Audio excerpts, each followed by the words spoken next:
Rome was not built in a day, but its origins still managed to be awfully swift, or so we're told. According to tradition, the city was founded in 753 BCE by Romulus, who killed his twin brother Remus in the process. But is there any archaeological evidence for this? And what does it tell us about Rome's early history? You've probably heard of the legendary she-wolf that nursed the twins after their miraculous survival of a riverbank. So how much truth is there to this legend? Was Rome really uninhabited before the arrival of these twins? And were they twins? Let's dig into it. Thanks to those who supported us through our platform.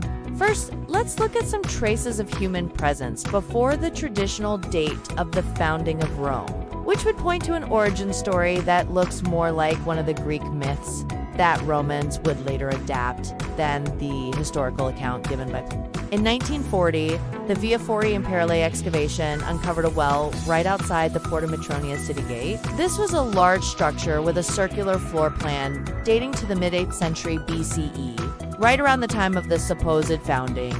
Its purpose is disputed, but it could have been used for divination.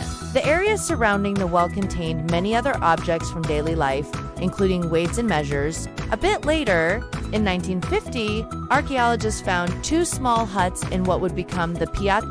These structures had rounded walls made of wood and brick and dated back to the late 8th century. They also discovered fragments of decorated pottery from Greece, a region which would have been relatively isolated at the time.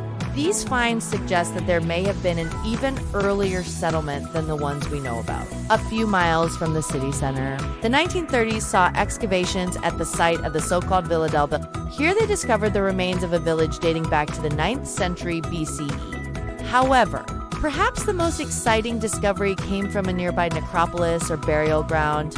Among the tombs was one in particular that resembled the kind of tomb that was used in the area during the 8th century. But inside, they found a bronze vessel containing cremated human remains. Analysis showed that the cremation occurred in the 11th century. Thus, people lived in the area before the supposed founding of Rome. So what about the name Rome? A number of scholars believe that Rome was originally the name of a hill rather than the settlement itself. This is because the Italian word for Rome, Roma, shares a similar sound and meaning with the name of a small tribe that inhabited the central Italian peninsula during the 9th century. Archaeological evidence has shown that this group of people occupied 7 different settlements across the Tiber River from where Rome would eventually be built. One of these settlements was located on the Palatine Hill, one of the hills that would come to define the center of ancient Rome. Some scholars speculate that the name Rome, if it was indeed a tribal name, could have been adopted by other Italic groups after they migrated to the area. But let's get back to the she-wolf legend. Although there's no direct evidence for Romulus killing Remus, there are several pieces of evidence that speak to the possibility that Rome was indeed founded by twin brothers. As we mentioned, the tradition says that Romulus and Remus were raised by a she-wolf after their mother. The goddess Rhea Silvia was abandoned by the river, but according to Livy, Romulus and Remus were nursed by a female wolf until they were discovered by a shepherd named Faustulus and his wife, Acta Laurentia, who then adopted them. Now, there's no archaeological evidence for she-wolves raising babies, but there are 3 interesting discoveries that may support other parts of this legend. The first is the discovery of a cave near the mouth of the Elia River, where Romulus and Remus supposedly took shelter. The second piece of evidence comes from the 1930s when a house was being demolished in the Trastevere neighborhood. Underneath the floor, they found a statue of Lupa, the she-wolf, sitting on a stone altar and suckling 2 young boys. Since the building was being demolished, unfortunately, this artifact was lost and nothing was ever done to uncover where the statue came from. But it seems to show that the myth of the she-wolf was already part of Roman tradition by the period in which the house was constructed. Finally, in the 1950s, the Via Fori Imperiale excavations uncovered a coin with the head of the she-wolf on one side and the legend Lupus, meaning the she-wolf story, on the other. This suggests that the myth of the she-wolf nursing Romulus and Remus was already being referenced by Romans as a proverbial expression similar to the English saying, cry wolf. However, none of this proves that Rome was founded by Romulus and Remus, let alone that they were twins.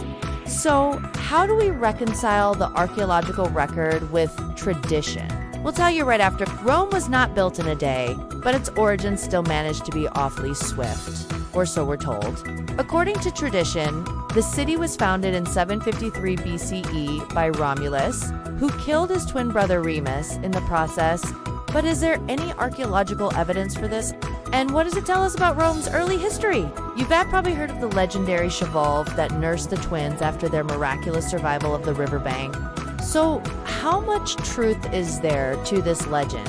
Was Rome really uninhabited before the arrival of these twins? And were they twins? Let's dig into it. There's a lot of confusion regarding the exact location of the legendary founding event, but it seems that most accounts place the events at the foot of the Palatine and Aventin Hills near the Forum, which would place the original settlement within today's downtown. According to Dionysius of Halicarnassus, Rome began as a swamp, but Romulus cleared it away and created a road that would become the basis for Rome's first street grid. Tradition holds that the first inhabitants of Rome were Gauls, who fled from nearby Etruria after their king was deposed by invading Etruria. These Gauls spoke an Italic language closely related to Latin, the language that would develop into classical Latin. Because of their close linguistic relationship, it's believed that Romans and Gauls may have shared common ancestors known as Latins, who settled in the region around the 10th century. If true, this would mean that Rome didn't spring out of nowhere, but was instead the result of centuries of migration and evolution, something that's backed up by the archaeological record.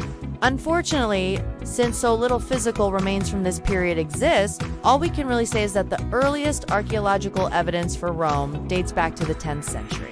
Now, because the Romans considered themselves to be descended from the Greeks, they often sought to make parallels between their own history and that of the Greeks. This is why the story of Romulus and Remus shares similarities with the Greek myth of Romulus and his twin brother, as well as the story of Perseus. However, it seems clear that the Romans consciously adapted the Greek myths to fit their own narrative.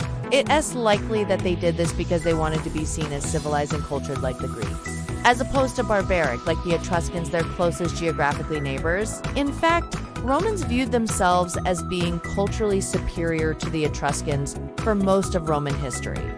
Even though they did adopt certain aspects of Etruscan culture, like their funerary practices, they failed to give the Etruscans credit for this influence.